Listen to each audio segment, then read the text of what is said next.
Hey, buddy, good morning. Morning, Ed. Hey, wanted to ask you, I know it's a very small sample size so far, but in terms of the perhaps some of the newer arrivals in spring training this year, has anybody really surprised or impressed you with what you've seen in the short amount of time so far? Well, Ed, first of all, you're right. Small sample size, but you know the a couple of the new guys, what we've noticed, have come in with some great energy, great a physicalness to them. They look good body wise. They look strong. Crone, Bird look great. Of the guys that are new on board here. Gomber, has been, I think impressive early on, but again, it's the ball's coming out of his hand really well. Here it is February, but he's in a great frame of mind physically and mentally. Ed, before until we really get into it here in the next week, and then when games start, things will become a little bit more apparent, I think, for that question. But this time of spring, players, there's a bounce in their step. They're healthy, they're excited. There's a great deal of hope. So again, as the overall group now of 60 plus players, staff, front office executives down here, there's a really good feeling going on, which is great to see, and it's led by the players. The players are in a great frame of mind, Ed.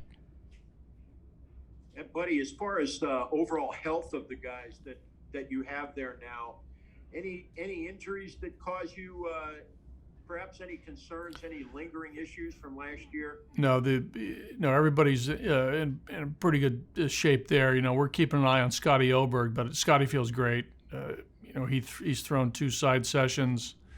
We're keeping an eye on Scotty, as we should, but everybody else is doing great.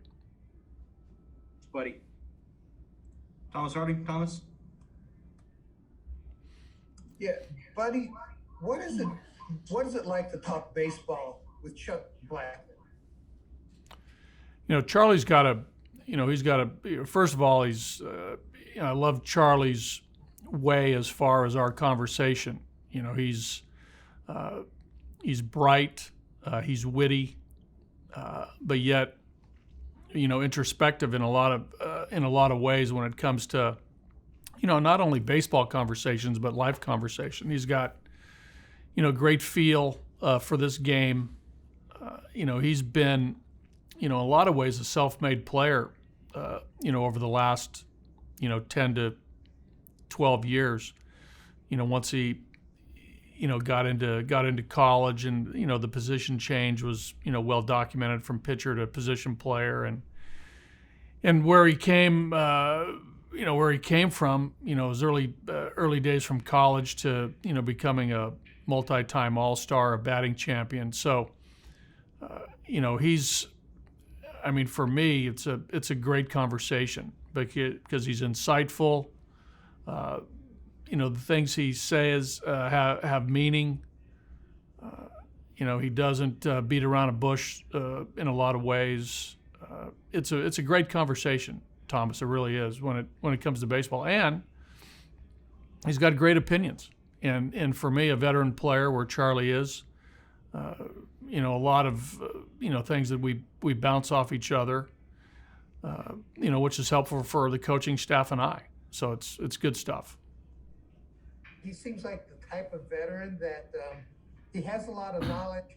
Has he become more of a guy who talks to the younger guys? And do the younger guys feel good about going to him? Because I could see where maybe someone could look and say, oh, wow, that's Charlie Blackman. But he seems to be a good fellow to approach. How is he as far as that is concerned? Well, I encourage that. I think that's become part of, I think Charlie's just his own self-responsibility to help others. I think he's been, very good that way. I think each player, has their, their own daily routine to do what they need to do personally to perform and play. But the true greats have that ability to do that and also help others. And I think Charlie's, in that point of his career now where, that's becoming apparent. Chuck, question here. He started off very well last year. Obviously, no one was going to hit 400, but do you feel like the COVID he went through early kind of affected him as the year went on, or was this just a case of ups and downs during the season that was short? Yeah, I mean, probably better for Charlie in that regard on the COVID. But again, if you remember, it was a really late start for Charlie. Getting ready for the season, there was minimal at bats, just minimal inter squad games, if you remember. And the opening series against the Rangers, he was just really getting on his feet, seeing live pitching from another team when we opened up down in Texas.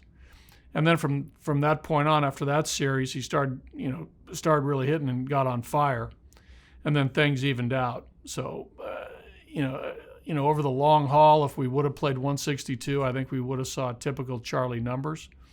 For Charlie, it was a tale of really 2 or 3 weeks of outstanding hitting, off the charts hitting, right? I mean, to your point, talk about hitting 400, and then getting back to some of the odds were working against him. So and then the season was over. So anyway, some of those questions probably better served for Charlie, but throughout it all, he came to play, played hard, stayed healthy, got after it, all the things that we appreciate about Chuck. Go to Nick Groke. Yeah, hey buddy, a couple of questions for you. First, what do you got on Austin Gomber so far on the mound? What we've seen from him, 4-pitch mix, the fastball, the curve, the slider, cutter, and a change. There's some deception in there. There's a feel to pitch. This guy knows his game. He knows how he gets his outs. There's an energy, to him being on the mound that you will notice when you see him pitch. It's an aggressive mindset, which I love. He's an attacker.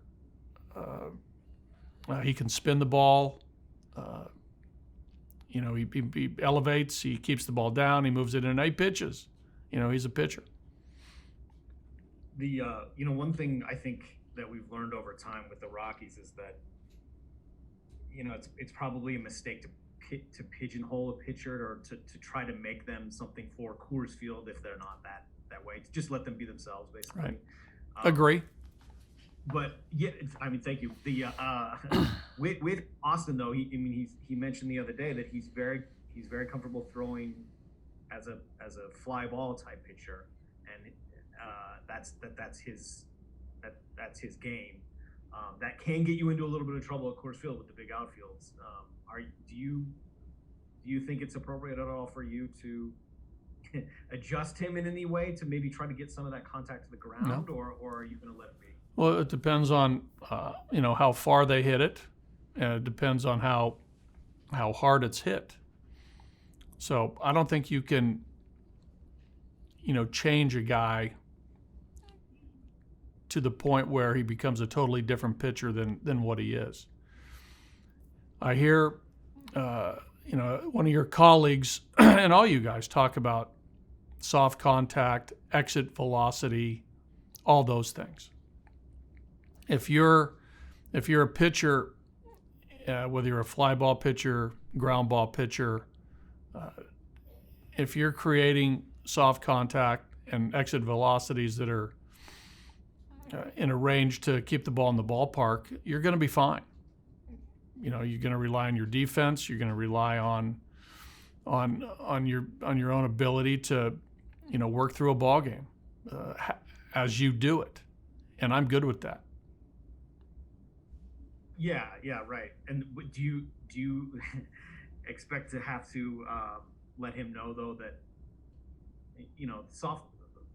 Coors Field does allow a little bit more not success necessarily from a hitter, but with soft contact, it'll fall into the outfield at times, just because it's so big. I mean, is this a psychological conversation you have to have with pitchers at times to let them know it's okay? I don't you're, think so. you're still pitching well.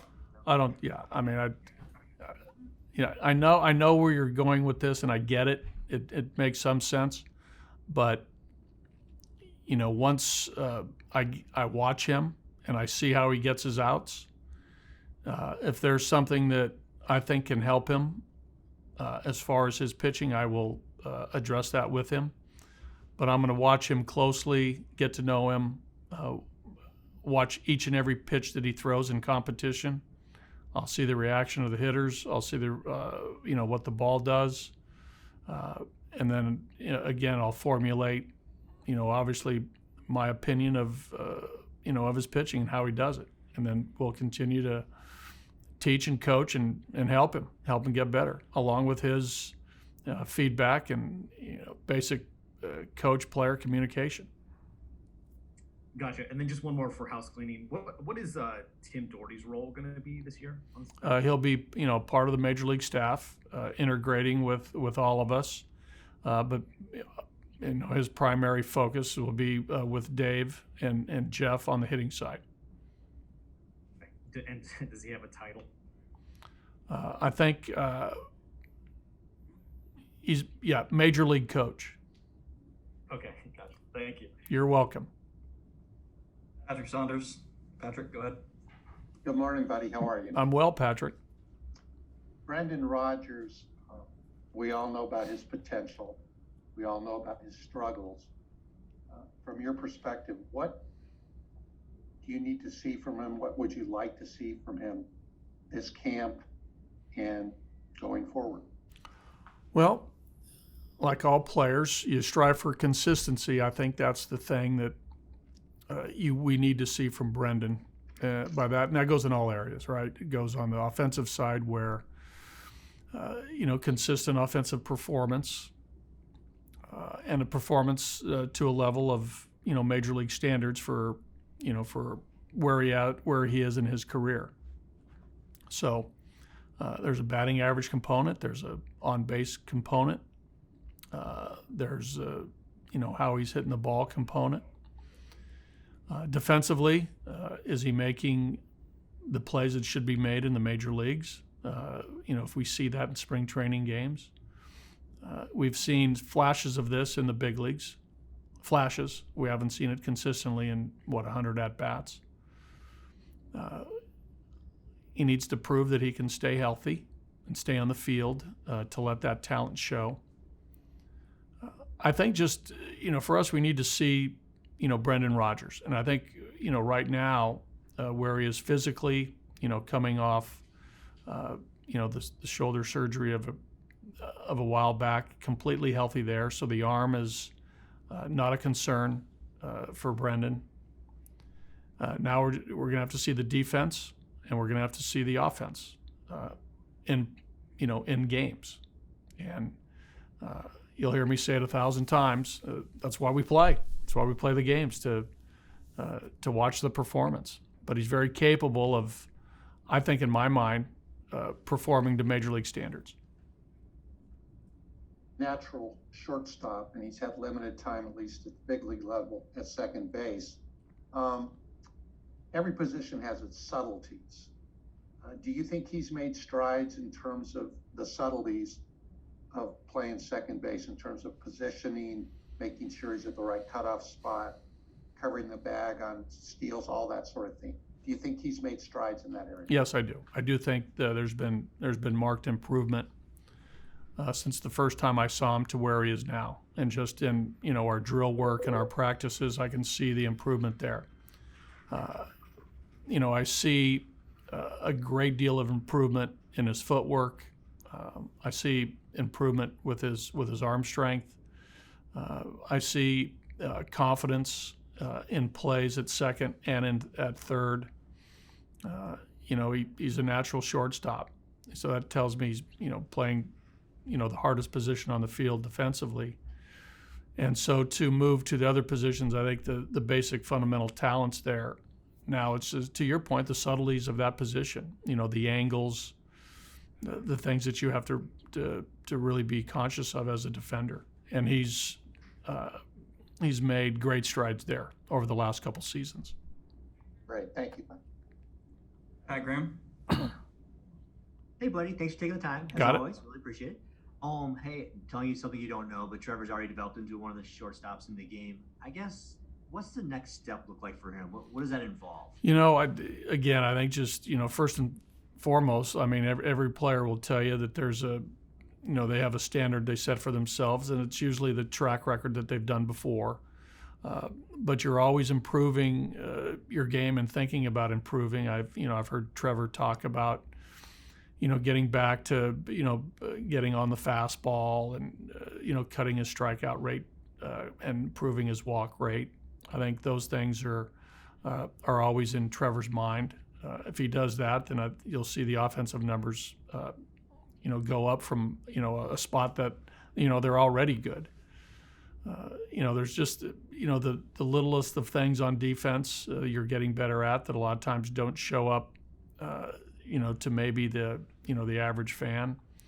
But, we can see certain things that Trevor's working on that, will show up in ball games. But, Trevor's got a great work ethic, a great work capacity, so he can work a lot without tiring. He can get a lot of reps in both, on defense and in the cage. So, he's a worker. And I think, the things that he's working on is just that, he's already the complete package. It's just, refining the complete package. So, and again, some of the statistical stuff, on the numbers, especially, the walk rate, the strikeout rate. I mean, all players think about those things. Last one for me is, he mentioned working on his speed on the bases and stealing more stolen bases. I guess maybe this is an archaic term or something, but do players get green lights anymore? I mean, does he have a green light, or is that just kind of something that doesn't exist? He has a green light, yes. Yeah.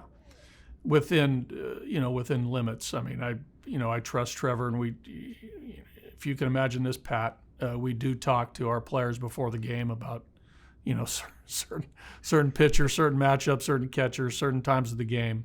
And we talk to players during the game about these things too, about the game, about the competition that's right there in front of us. But to answer the broad question, does Trevor have the green light? Yes. Okay, thank you. I'm going to give you the green light to be done, I guess, Thank you. with me. Awesome. Yeah, Kyle Newman, go ahead. Kyle Newman. Hey, buddy. Hey, Kyle. Good. So Max George, I know probably you haven't seen a lot of him in person, but what do you know about him? What do you like about him? Obviously, you have the position switch. He's been in the minors for a little while, but what excites you in his first big league camp here? Well, I mean, he's working his tail off. He's a great worker anyway, but, a position change to catcher is, it's a hard one. I mean, it's the, most difficult position on the field, physically. A lot of people say mentally, you're coming at it from, a lot of different coaching aspects. The pitching coaches, the Mike Redmond, the catching coach, all the technical subtleties of that position, and you're trying to do it at the highest level. But he's handled it with, a great desire to get better. I mean, I love that about Max. And no complaining, no anything about the workload. He's a great kid, and he's learning and he's getting better, and he's doing it, with a smile, but yet a look on his face of determination, which is awesome. He's a good kid. I mean, it's great to have him here. He's supplementing the rest of the catchers. We got 33 pitchers here in camp. You need a lot of catchers. They're working their butts off, and Max is right there in the mix with all these guys doing his thing, and he's getting better. Talking to the catching guys, just continual improvement on all the things he has to work on. The setup, the stance, the target, the blocking, the throwing, the receiving. All the things that go into being a great catcher. He's trying, and he's trying really hard, and he's doing a really good job. another couple of your other top prospects back in camp, Ryan Rolson and Ryan Valade. And I know obviously Valade had a position change too. How are you looking for these guys to take another step forward here in their big leagues career this spring? Well, they're getting closer for sure. Saw them both in, the alternate site last year. They were both in big league camp last spring before the shutdown. And, those were, those types of players. It's, it's really a bummer that, the minor league season wasn't played because those guys need reps. They're young players with some things to iron out and clean up and polish. And, they just really didn't get the opportunity to do that in competition. But, they're a year older. They're a year more mature about what they need to do and how they go through their day. They're good listeners. They take coaching well. They apply it. They're going to be future Rockies. I'm excited about Valade's bat. There's some thunder in there. There's intent. He's a tough kid. I like how he's wired. Rollison's got a good head on the pitching side. He knows his game. It's not, overpowering stuff, but he's got weapons that can get big league hitters out. And, now, for Ryan, it's just, cleaning up a few things on his mechanic side that will allow him to get the ball in good spots. Buddy. All right, we have time for 3 more. We'll go to David, then Noah, and finish up with Tracy. David, go ahead. Hey, buddy.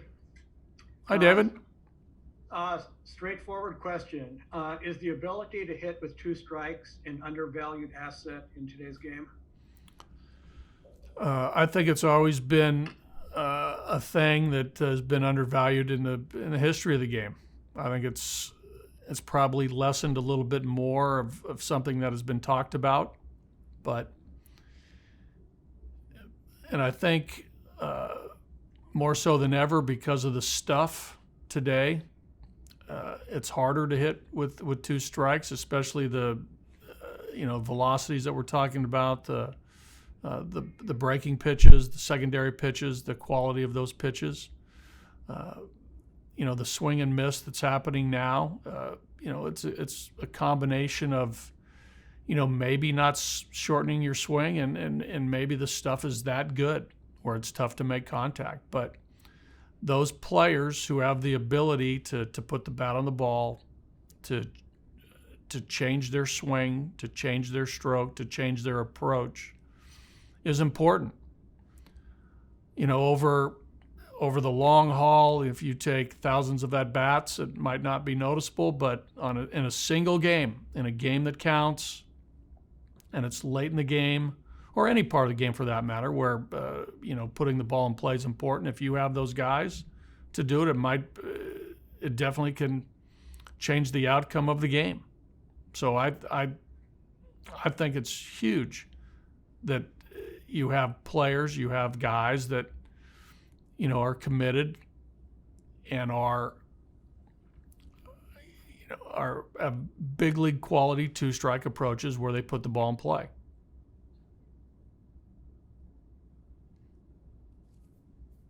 We'll go to Noah from Rockpile. Noah, go ahead. Hey, bud. Thanks, as always, for the time.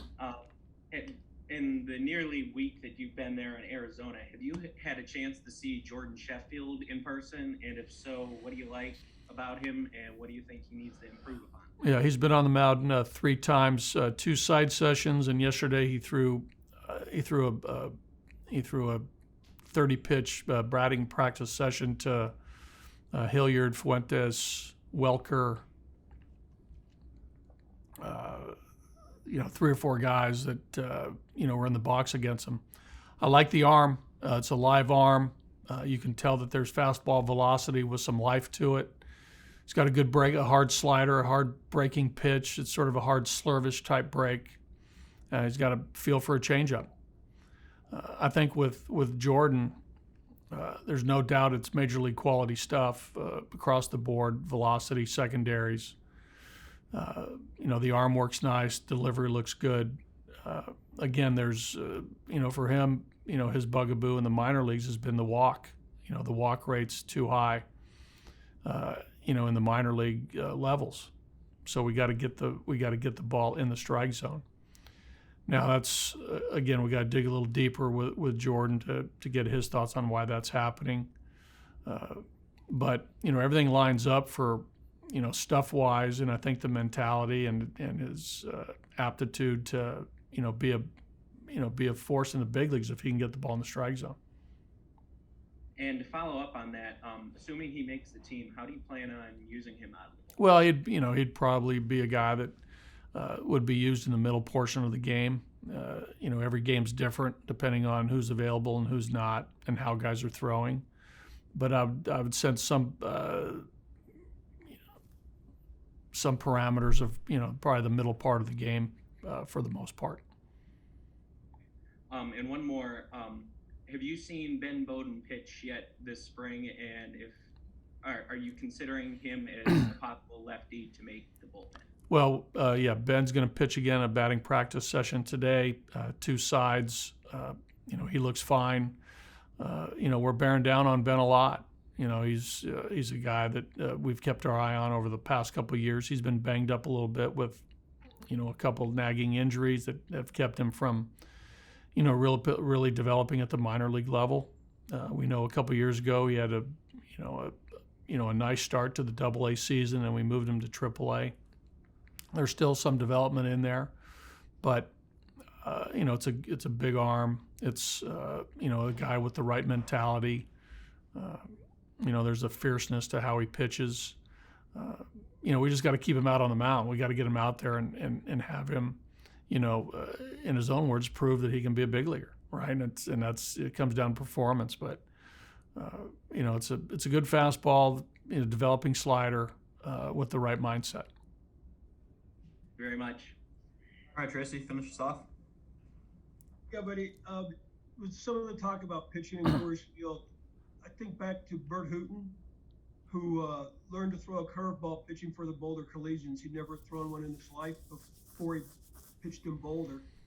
And asked him about adjustments, and he said, well, as a pitcher, you always have to make adjustments. He said, even at Dodger Stadium, I have to do things differently. But one thing at Coors Field is you just learn to release the ball lower because you're not going to get as much drop. Is that something you try to get across to guys, that you don't have to change the pitcher you are because you're here? You just might have to adjust some in your delivery? That's some of the things that we've talked about over the years. I know that, Darren Holmes, when he was with us as our bullpen coach, and, his seasons as a player here in Denver, had a very good curveball. And in simple terms, I mean, a lot of his teaching principles, and Steve Foster's, and even myself, you have to lower your sights a little bit, which I think is similar to what Bert said. And Bert had a great curveball, as you know. So you have to lower your sights and start it a little bit lower, but you definitely don't have to change the style of pitcher you are. That's one thing that I've been adamant about with our pitchers. We're always trying to improve our guys, and we're coaching and teaching, and their players are always trying to get better. But fundamentally, a player has a baseline of talent of who they are and what they bring. And if you try to change that, I think it just creates a lot of problems. You can help certain things on the mental side, and little tweaks in the delivery that help keep the ball down, and a lot of times, as simple as lowering your sights on where to start your breaking ball, or where to start your sinker, pitches that move. Those are, those types of simple adjustments are enough to make a quality pitch. Thank you. Okay, guys. Thank you.